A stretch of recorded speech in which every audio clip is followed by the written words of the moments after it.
So thanks, and we're going to be talking then about the new story underlying an ecological civilization. And as a precursor to that, just as David was talking about, we're going to take a little bit of a scan at some of the older stories. And to begin with, obviously it's no surprise for everyone in this room to look at the fact that civilization is in crisis, way beyond sustainable levels so much. But you know, something that has been talked about here in the Parliament but hasn't really been touched on so much is just the level of crisis we're in. That it's not just a matter of, you know, are we at 1.5 degrees above pre-industrial levels or 2 degrees and what's going to happen? But the simple fact is that as we go into this current trajectory, if we keep going, we could be hitting tipping points with feedback effects, and there's a serious risk of a true civilizational collapse, the collapse of our global civilization this century at this rate. So a reasonable question to ask when we recognize this is, where did it begin?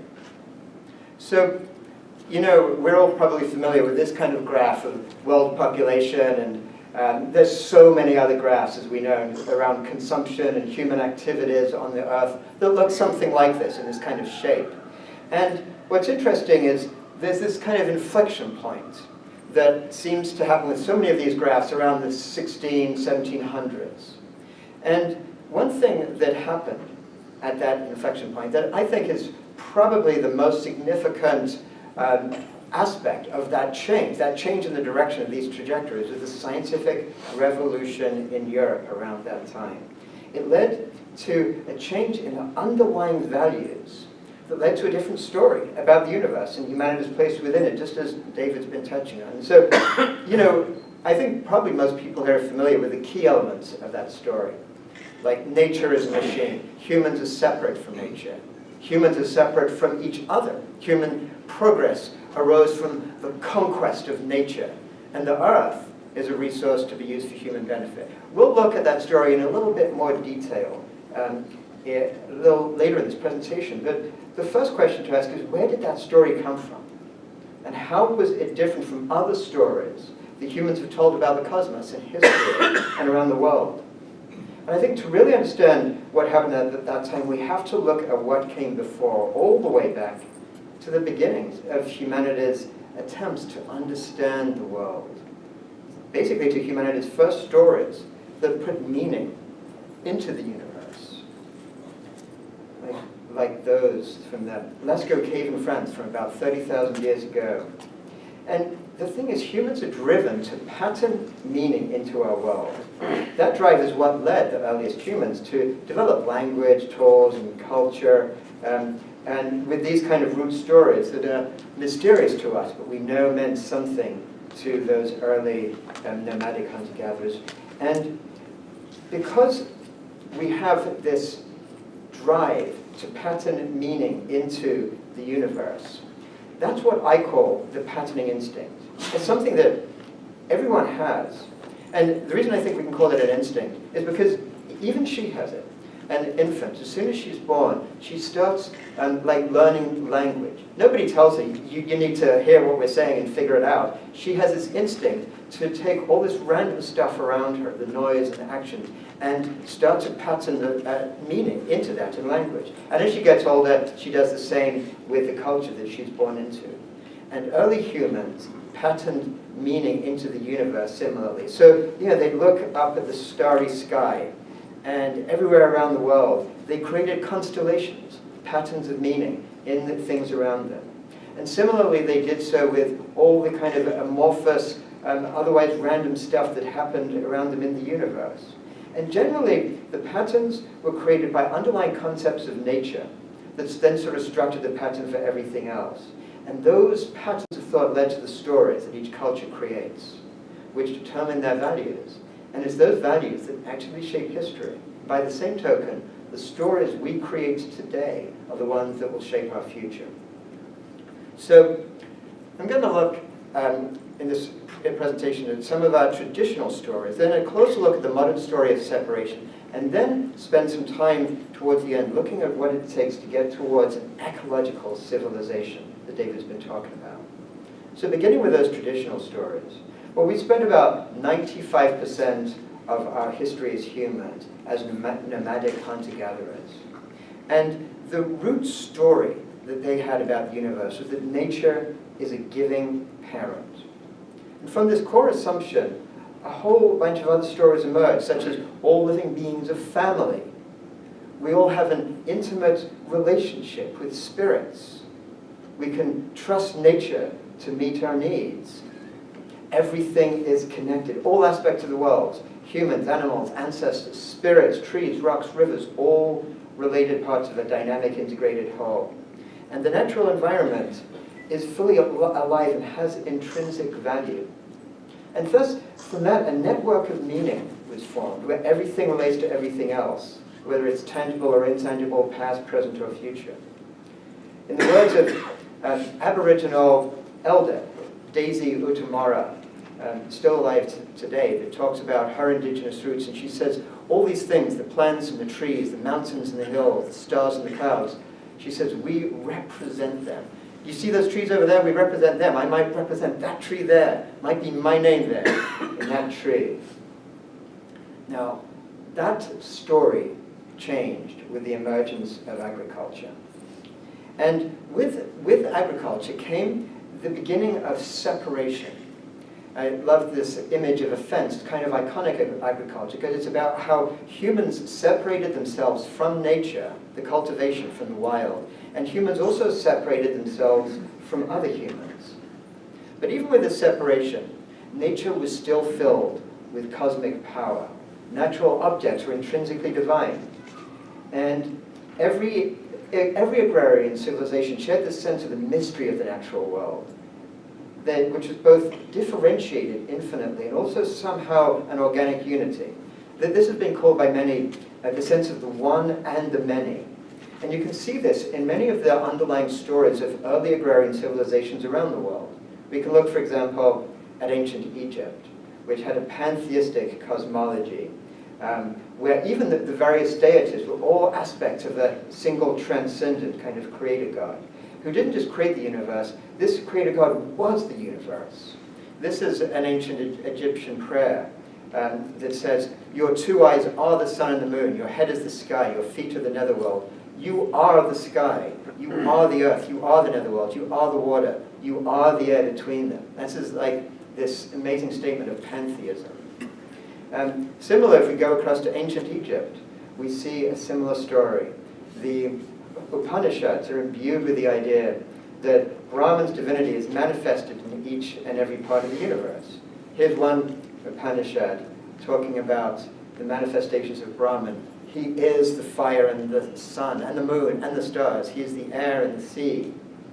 And goes on, he dwells in human beings, in the gods and truth, in the vast firmament. He is the fish born in water, the plant growing in the earth, the river flowing down from the mountains. So again, you see how that early hunter-gatherer idea is kind of transformed, but is still there in these early agrarian civilizations. If we move over to ancient China, there they saw, like early Taoism, looks at the mysterious ways in which the forces of nature show up in the world around us. And then in traditional China, as it got more, as it developed its civilization, about 1,000 years ago, during the Sung Dynasty, the philosophers and sages there synthesized original ideas of Taoism and Buddhism and Confucianism into an integrated understanding of the universe. Cheng Yi, one of the philosophers, talked about how the supreme ultimate is the Tao.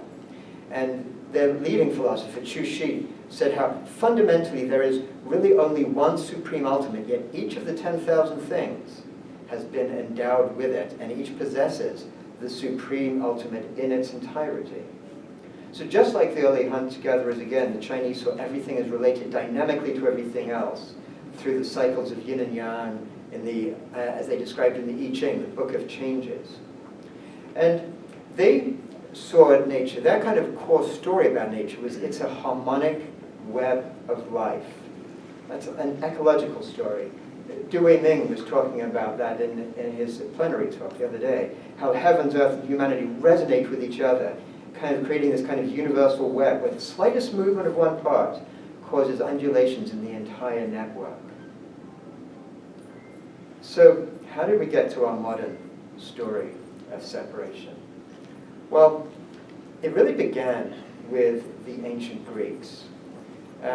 This is a picture of Aristotle and Plato. You can see Plato pointing up to the heavens because he was really consummate in taking the ideas of the time and creating the most powerful story that really became foundational to Western civilization. And it was a story of a split cosmos, divided between a heavenly domain of eternal abstraction and a worldly domain polluted with imperfection. And that's the foundational story of what we call nowadays dualism. And traditional Christianity inherited this view of a split universe. So we can really think of early Christianity as the first systematic dualistic cosmology based on this Greek model, where the source of meaning is in this transcendent God, this external God in the heavens, while the natural world lost any sense of sacredness and was now just a stage for the human drama to be enacted. And, you know, this worldview, this Christian worldview, was actually the incubator for the scientific revolution, for the scientific way of thinking. It gave this notion of the world being a machine that underlay the new stories of the scientific revolution beginning in that 17th century. And along with that idea of the world as a machine came this idea of conquering nature.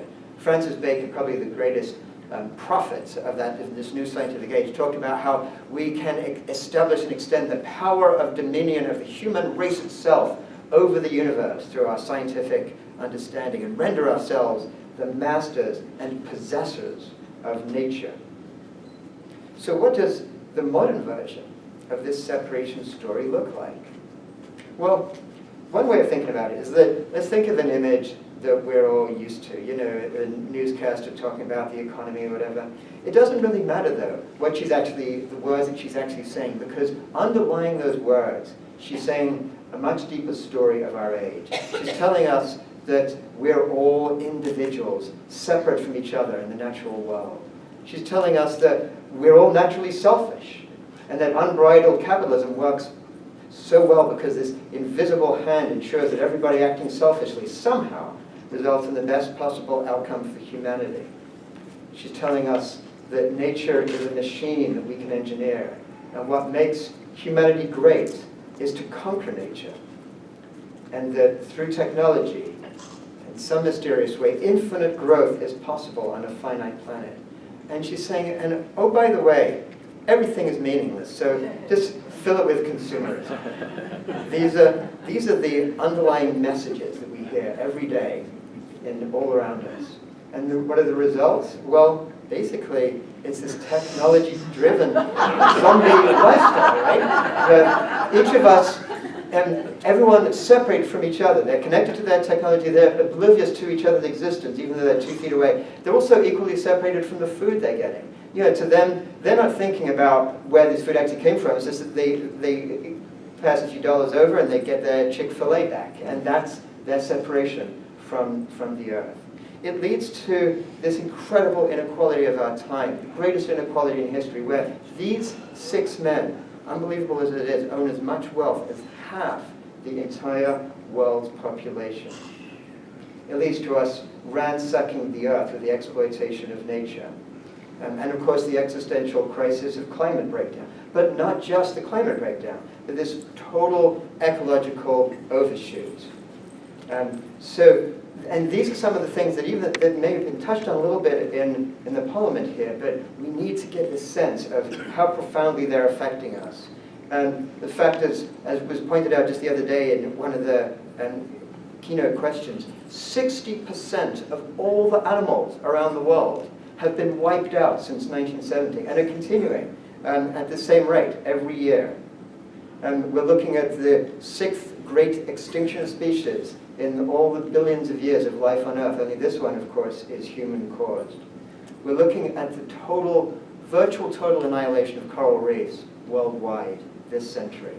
We're looking at the fact that this is a statement from leading UN scientists that at the current rate of degradation, our topsoil around the world can only support about 60% more harvests. We're looking at what I find the most unbelievable of all statistics, that by 2050 there will be more plastic by weight in the ocean than fish. So where is all this going to lead? Well, of course, as many in this room are aware of, there's this serious possibility of collapse of our civilization. And because of that, half measures aren't enough. Solar panels, just getting our energy from solar rather than fossil fuels, yeah, we need that. But that's not even close to what we're talking about. We need a transformed foundation for civilization, a fundamentally different story, which leads us then to this idea of what would it look like to move toward an ecological civilization? Well, first we might ask, what is an ecological civilization really?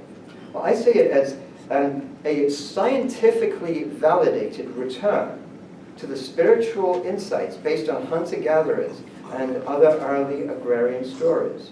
It's a vision of a global cultural and economic system that would promote sustainable flourishing for humans and Earth. And it's aligned with those underlying worldviews of the one and many that we looked earlier, shared by earlier civilizations around the world. An understanding of the deep interconnectedness of human activity with natural systems.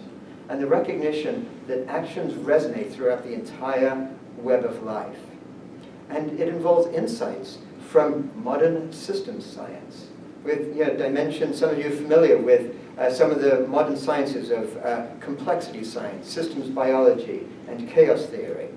And fundamentally, it gains insight from the study of ecology, how living systems self-organize. And ecology offers us a model for how humans can also self-organize in ways that could actually permit sustainable flourishing. So what are some of these insights? Well, one is that all living entities are complex, self-organized, dynamical systems. And along with that is this attribute that complexity scientists recognize of reciprocal causality. The fact that each part of the system affects the whole, even while the system as a whole is affecting each part. It gives us insights that everything is connected, but in non-linear ways. So in the famous question that Edward Lorenz, the founder of chaos theory, asked all the way back in the 1970s, he said, is it possible that the flap of a butterfly's wings in Brazil could lead to a tornado in Texas? And also, we find that each system is fractally connected within larger systems. So what's a fractal? A fractal is a pattern that repeats itself at different scales. It indicates self-organized activity, and we see it everywhere in the natural world. We see it in the patterns of coastlines, the patterning on leaves. We see it in the patterns of lightning, lungs in our bodies, and of course in the patterning of neurons in our brains that form our consciousness. And Earth scientists have increasingly begun to recognize that nature itself is a fractally connected organism, where each cell on Earth is part of an organism which is part of a community. Each community is part of an ecosystem, and each ecosystem is ultimately part of the total Earth system of nature, which sometimes is called the holarchy, as opposed to a hierarchy. A holarchy is this concept of the system that incorporates all other systems within it. So this, of course, takes us back to the notion of the one and the many, as we were looking at before. And then if we ask ourselves, well, what's the story then of the ecological civilization? Well, maybe the most essential way to summarize that story is simply, we are all interconnected in the web of life. So an ecological civilization values life rather than corporate power and financial wealth generation as the basis for societal organization. And I've thought about this, and I'm come up with a proposal for 7 possible principles that could underlie an ecological civilization, these are not sort of edicts or final ideas, but really just kind of starting off points for a conversation that I'm hoping we can really have the next couple of days and beyond about what does an ecological civilization really incorporate within it. So with these principles, just take a quick look at each one. The first one, self-organization, that each part co-creates the whole. Well, that leads to the inherent right of every person to participate in political power. That top-down, bottom-up, reciprocal dynamic we looked at before, we'd be seeing that in community, national, and global scales. It leads to this notion of social equity, recognizing the inherent dignity and value of each individual and group within the larger system. Then there's the principle of symbiosis, that living systems prosper when they develop multiple symbiotic relationships, which ultimately means living for the common good. So that little bird wants the food between the crocodile's teeth, and that crocodile is very happy to have his teeth cleaned by that. So each party contributes and receives reciprocally, reflecting each other's abilities and needs. Another principle is that principle of holarchy, that each is part of a greater whole. The health of the whole requires the flourishing of each part that forms that whole. So each part thrives then by optimizing for its own existence within a network of relationships, enhancing the common good. And that has major social justice implications. It means that there have to be adequate conditions for flourishing on all these different scales of income, nutritional, housing, healthcare, educational needs for everyone to flourish, for the whole to flourish along with that.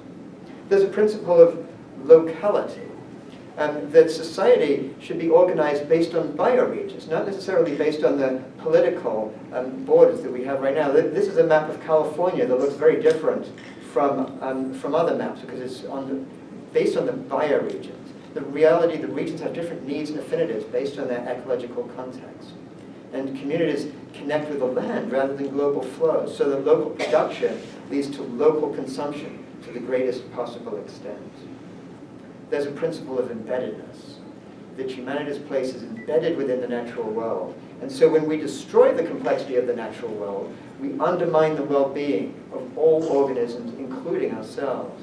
And again, Du Weiming gave this great quote from the Neo-Confucian philosopher Chang Tsai that I just love, which captures this. Heaven is my father and earth is my mother, and I, a small child, find myself placed intimately between them.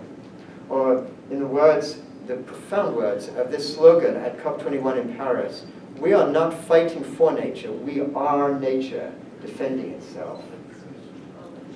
There's a principle of sustainability, of thinking out at least 7 generations. And I'm sure many people here are familiar with that Iroquois Confederacy statement of in our every deliberation we must consider the impact on the next 7 generations. Well, that requires a harmonic resonance between human activity and ecological systems, and prizing technological innovation for its effectiveness in enhancing the flourishing of living systems rather than minting billionaires. So the final principle I'm just putting out there is humility, recognizing the unpredictability of complex systems, realizing that human activity on one part of a system frequently affects the entire system in unexpected ways. Someone once said recently, all of our biggest problems we're looking at right now were once solutions. So, so our approach to the natural world should be, like it says in the Tao Te Ching, to be reverent, like guests. So just to conclude, there have really been just a couple of great transitions in human history that as we looked at here, from hunter-gatherers to agriculture about 10, 12,000 years ago, from agriculture to the scientific revolution about 400 years ago. I think many of us are aware that right now we are entering into the stage of the next great transition. It could be one of collapse, but it could also be one that leads us to a fundamentally different foundation for civilization. And it would be different from those other great transitions in a couple of very important ways. One is the speed, that it's whatever's going to happen, whether it's collapse all this ecological civilization, we only have a few decades for it to happen, not hundreds or thousands of years. And there's an intentionality to it. Those other great transitions happen through self-organized processes that led to these phase transitions. This one was only going to happen if enough of us around the world realize the need for it and consciously change our own values and behavior. So if and when this transition happens, this would represent really a unique achievement in human history. And what is daunting and exciting about it is the fact that each one of us today in the world are the ones who can actually have an impact in leading to this possibility of what really could be available for humans in the future. So now, let us kind of move to maybe a bit of a conversation. I just sort of put this up here for people who want to go deeper into these questions. Both David and I have written these books on these topics, and you'll find a lot of rich material in both of those. Thanks very much for